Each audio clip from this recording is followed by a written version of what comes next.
KKR ফ্যানদের জন্য আজ double ধামাকা। দলের তারকা আঙ্কিশ রঘুবংশী হঠাৎ হয়ে গেলেন উইকেট কিপার। অবাক হলে? পুরো গল্পটা জানতে হলে তো ভিডিওটা শেষ অবধি দেখতেই হবে। আর আন্দ্রে রাসেলের ফিটনেস নিয়ে যে জল্পনা চলছিল তার পেছনে আসল কারণটা কি সেটাও ফাঁস করে দেব। নিলামের আগে কেকেআরের ভেতরের গোপন খবরগুলো জানতে তৈরি তো? হ্যাঁ ভাই ও বোনেরা, তোমরা যারা কেকেআরকে মন থেকে ভালোবাসো একদম শুরুতেই একটা কাজ করে দাও, এই ভিডিওটাকে লাইক করে দাও আর কমেন্টে ঝটপট লিখে দাও আমি কেকেআর। তোমার ভালোবাসাটা দেখতে চাই কমেন্ট বক্সে। চলো বন্ধুরা, প্রথমে কথা বলি আমাদের কেকেআরের স্টার বয় আঙ্কিশ রঘুবংশীকে নিয়ে। তোমরা তো জানোই ছেলেটা দারুণ খেলে। এবার আসল মজার খবরটা শোনো। আসন্ন সৈয়দ মুস্তাক আলী ট্রফিতে সে কিন্তু মুম্বাই টিমের হয়ে খেলছে উইকেট কিপার ব্যাটার হিসেবে। এটা কিন্তু কেকেআর ফ্যানদের জন্য বিশাল একটা গুড নিউজ। কেন জানো? গত 4-5 বছর ধরে আমরা সবাই বলি, আরে বাবা কেকেআরের প্লেইং 11-এ ভালো কোনো ইন্ডিয়ান উইকেট কিপার নেই কেন? সুবিধা নম্বর 1, এবার আমাদের আঙ্কিশ নিজের স্টেট টিমের হয়ে উইকেট কিপিং করছে। এর আগে মুম্বাই টি20 লিগেও সে কিপিং করে ভালো করেছে। সুবিধা নম্বর 2, যদি কেকেআর কখনো চায় যে আমরা বিদেশি উইকেট কিপারকে বসিয়ে একজন ইন্ডিয়ান কিপারকে সুযোগ দেব, তখন আমাদের কাছে আঙ্কিশের মতো একটা ব্যাকআপ অপশন তৈরি থাকবে। সুবিধা নম্বর 3, তোমরা তো জানোই আঙ্কিশ প্রায় সব ম্যাচেই খেলবে। যদি সে কিপিংয়ের কাজটা শিখে নেয় তাহলে কেকেআরের কম্বিনেশন পাল্টানোর জন্য একটা দারুণ সুযোগ তৈরি হবে। ধরো টিম ম্যানেজমেন্ট তখন একজন অতিরিক্ত বিদেশি ব্যাটার বা বোলার খেলাতে পারবে। আজকে সে হয়তো প্রথম পছন্দের উইকেট কিপার নয়, কিন্তু সেই যদি এভাবে কিপিং চালিয়ে যায় তাহলে ভবিষ্যতে কেকেআর একটা বড় সমস্যা সে নিজেই মিটিয়ে দিতে পারে। তাই সৈয়দ মুস্তাক আলী ট্রফিতে আঙ্কিশ রঘুবংশী যখন কিপিং করবে তখন আমাদের নজর কিন্তু তার দিকে থাকবেই। এবার আসি আরও একটা বড় খবরে।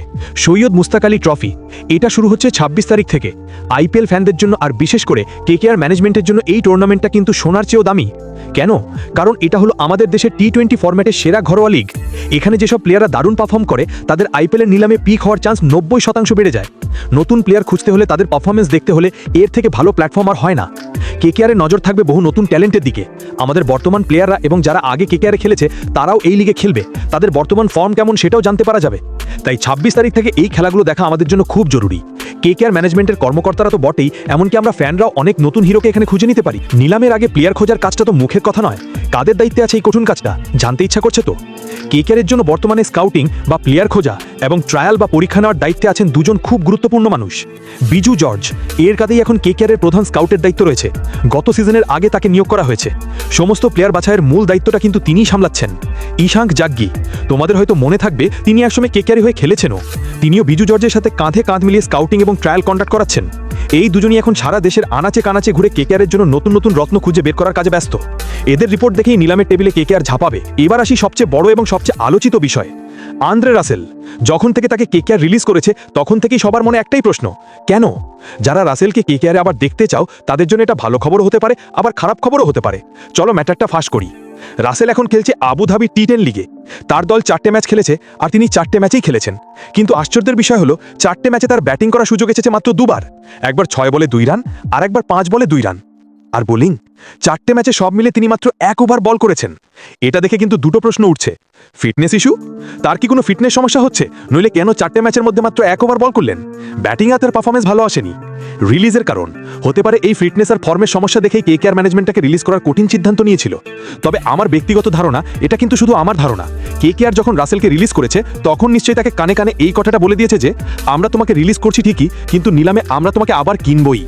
যেহেতু রাসেল এখন খুব বড় পারফরমেন্স দেখাতে পারছেন না, তাই নিলামে হয়তো অন্য টিমগুলো তার জন্য বড় অঙ্কের বিট করবে না। ফলে কেকেআর তাকে হয়তো 5 থেকে 10 কোটির মধ্যেই আবার দলে পেয়ে যেতে পারে। ভাবো, যদি কম দামে এত বড় ম্যাচ উইনারকে আবার দলে পাওয়া যায় তাহলে এর থেকে ভালো আর কি হতে পারে?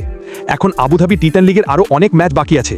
সেখানে রাসেল কেমন পারফর্ম করেন, তিনি আবার বোলিং শুরু করেন কিনা, সেদিকে কেকেআরের স্কাউটিং টিম এবং আমাদের সবার কড়া নজর থাকবে। তো বন্ধুরা, এই ছিল কেকেআর টিম নিয়ে আজকের সমস্ত গুরুত্বপূর্ণ আপডেট। রঘুবংশীর নতুন কিপিং রোল, নিলামের আগে মুস্তাক আলী ট্রফির গুরুত্ব, কেকেআরের স্কাউটিং এর নেপথ্যের লোকেদের নাম এবং আন্দ্রে রাসেলের বর্তমান পরিস্থিতি ও কেকেআরের সম্ভাব্য প্ল্যান সবই তোমাদের জানিয়ে দিলাম। আশা করি সব খবর তোমাদের ভালো লেগেছে। যদি ভালো লাগে তাহলে একটাই অনুরোধ, ভিডিওটা একটা লাইক করে দাও আর কেকেআরের সমস্ত খবর পাওয়ার জন্য সাবস্ক্রাইব বাটনে ক্লিক করে দাও। দেখা হচ্ছে খুব তাড়াতাড়ি কেকেআরের আরও নতুন আপডেট নিয়ে। ততদিন ভালো থেকো আর কেকেআরকে সাপোর্ট করতে থেকো। বাই।